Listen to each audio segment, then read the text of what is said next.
Deyir ki, Əbubəkirin fəaliyyəti üçün xarakterik deyil. Aid olmayan istəyir bizdən. Y-dən A-ya doğru gedəcəm. Deyir ki, dövlətin tənəzzülünün başlaması. Bu doğrudur.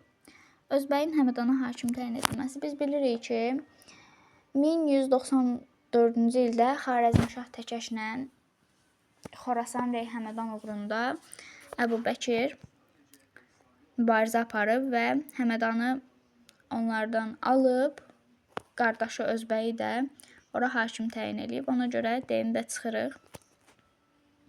Xarəzmşahın qoşunları üzərində qələbə də elə C-də daha doğrusu D-də danışdıqlarıma aiddir. Ona görə C-də çıxırıq. A-da da deyir ki, feodallar arasında çəkişmələrin çoxalması. Bəli, bu da ona aiddir. Çünki hərc-mərclik baş alıb getmişdi. Cavabımız qalır B bəndi. Nə deyir? Deyir ki, ölkə daxilində uzun müddətli siyasi sabitliyin yaradılması. Belə bir şey yox idi o dövrdə. Çünki ölkənin, yəni dövlətin tənəzzülünün başlanması idi. Ona görə